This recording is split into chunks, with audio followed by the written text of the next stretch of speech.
City మొత్తం రామనామ స్మరణతో మారుమోగింది. అయోధ్యలో బాలరాముని విగ్రహ ప్రాణప్రతిష్ఠ సందర్భంగా ఆలయాల్లో ప్రత్యేక పూజలు నిర్వహించారు. అన్ని కాలనీల్లో రాములోరి శోభాయాత్రలు, కళ్యాణాలు చేశారు. వందల ఏళ్ల కాలం తర్వాత అయోధ్యలో రామునికి గుడి కట్టడంపై సంతోషం వ్యక్తం చేశారు రామభక్తులు.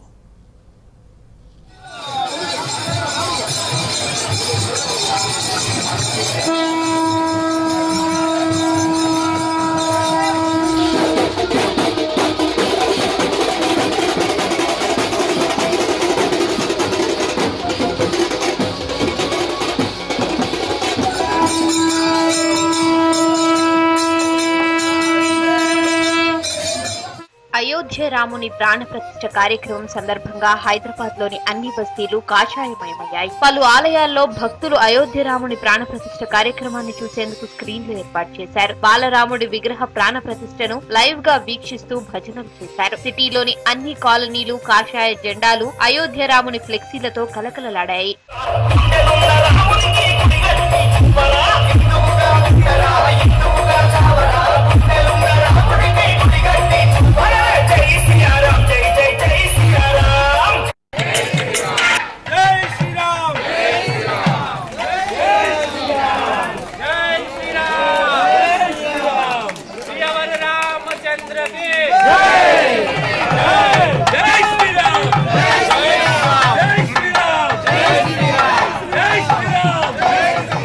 హైదరాబాద్ చార్మినార్ భాగ్యలక్ష్మి అమ్మవారికి ప్రత్యేక పూజలు చేశారు అర్చకులు. రాముడి ప్రతిష్టాపన సందర్భంగా రామ భజనలు చేశారు. లంగర్ హౌస్ సంఘంలోని మీసాల రాముడి ఆలయంలోనూ ప్రత్యేక ఏర్పాట్లు చేశారు. రాముడి విగ్రహ ప్రతిష్టాపనను ఎల్ఈడి స్క్రీన్లపై లైవ్ గా వీక్షించారు. 5 శతాబ్దాల తరువాత రాముడికి గుడి కట్టడంపై సంతోషం వ్యక్తం చేశారు. రాముల వారు ఇక్కడికి వచ్చిన స్థలం ఇది. ముచ్చుకుందా సంగం నది స్నానంలో చేసినటువంటి 8 సంవత్సరాల నుండి 800 సంవత్సరాలు ఈ యొక్క స్వామివారికి ప్రాధాన్యత ఉంది. మరి రాముడు రామదాస్కి ఇక్కడ బంధ్యకానంలో వేసినప్పుడు గోల్కొండలో మరి తహసీల్దార్కి మరి ఇక్కడ ముచ్చుకుందా సంగంలో స్నానం చేసి స్వామివారు మీసాల రాముడు ఇక్కడ ఉండేది. ఆ యొక్క రాముడు మరి ఇక్కడైతే ఎవరైతే 9 ప్రదక్షిణలు చేసి ఆ తర్వాత కోరిక నెరవేరిన తర్వాత 101 ప్రదక్షిణ చేస్తారో వాళ్ళకి రామచంద్ర స్వామి వాళ్ళకు అనుగ్రహం ఇస్తాడు అని చెప్పేసి కూడా ఇక్కడ పురాణంలో జరుగుతుంది. చాలా మంచిగా ఉందండి. మాకు తెలిసింది ఇక్కడ 4 మూసి నది వాగులు కలిసిన వల్ల ఇక్కడ పబ్లిక్ కూడా వచ్చే అవకాశం ఉందని అన్నారు. రాముడు మనం మళ్ళీ ప్రపంచానికి వనవాసం చేసి వచ్చినట్టు ఆ సందర్భంలో అలా ఫీల్ అయ్యి మేము అందరం కూడా రాముని గుడికి వచ్చేసి దర్శనం చేసుకుంటున్నాము. అయితే అక్కడికి అందరూ వెళ్ళారు కాబట్టి తర్వాత వెళ్దాము. అండ్ ఇప్పుడు మాత్రం అయితే ప్రతి ఒక్క చిన్న ఊర్లో కూడా రాముడి పండుగ చేసుకున్నట్టు పెద్ద దీపావళి. అయోధ్యలో బాలరాముడి ప్రాణ ప్రతిష్ఠ సందర్భంగా హైదరాబాద్ నాగోల్ ఆనంద్ నగర్ లోని సహభావన్ టౌన్షిప్ శ్రీరామ వేడుకలు ఘనంగా నిర్వహించారు. సీతారాముల ఉత్సవ విగ్రహాలను ఊరేగించారు అపార్ట్మెంట్ వాసులు. శ్రీరామ నామస్మరణ చేస్తూ ఆటపాటలతో ఉత్సాహంగా పిల్లలు, పెద్దలు భజనలు చేశారు. ఈ కార్యక్రమానికి పెద్ద ఎత్తున పాల్గొన్నారు భక్తులు.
ఎల్బీ నగర్ మన్సూరాబాద్ లో శ్రీరాముడి ఊరేగింపు ఘనంగా జరిగింది. మన్సూరాబాద్ చౌరస్తా నుంచి చిత్రసీమ కాలనీలోని హనుమాన్ దేవాలయం వరకు ర్యాలీ తీశారు రామభక్తులు. శ్రీరామ నామస్మరణ చేస్తూ భక్తి పాటలకు డాన్సులు వేస్తూ ర్యాలీ నిర్వహించారు. ఈ కార్యక్రమంలో పెద్ద ఎత్తున పాల్గొన్నారు భక్తులు. చిత్రసీమ కాలనీలో ఏర్పాటు చేసిన భారీ స్క్రీన్లలో అయోధ్య బాలరాముని ప్రాణ ప్రతిష్ఠ కార్యక్రమాన్ని చూశారు భక్తులు. ఎంతో మంది చనిపోయినరు, ఇబ్బందులు పడ్డారు, చూడలేము అని చెప్పేసి కొంతమంది చనిపోయారు. కానీ ఇక్కడ ఉన్న వాళ్ళందరూ కానీ ఈ దేశంలో ఉన్న వాళ్ళు దేశ విదేశాలలో ఉన్నటువంటి హైందవులందరూ కూడా ఈ రోజు ఒక గొప్ప దినోత్సవం. ఈ దినం ఎంతో మంది పుణ్యం కట్టుకుంటే గానీ జరగనటువంటి విషయం. ఈ రోజు రాముడు అంటేనే దేశం.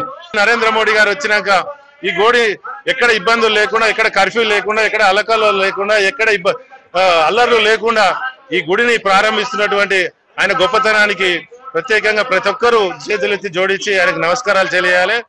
హైదరాబాద్ బడంగపేట్ మున్సిపల్ కార్పొరేషన్ పరిధిలో భారీ హనుమంతుని విగ్రహంతో శోభాయాత్ర నిర్వహించారు రామభక్తులు. బేగం బజార్ లో సక్వల్ బ్రహ్మన్ సమాజ్ ఆధ్వర్యంలో శ్రీరాముని యాత్ర నిర్వహించారు మహిళలు. బేగం బజార్ నుంచి ఉస్మాన్ గంజ్ వరకు కీర్తనలు ఆలపిస్తూ సాంప్రదాయ నృత్యాలు చేశారు.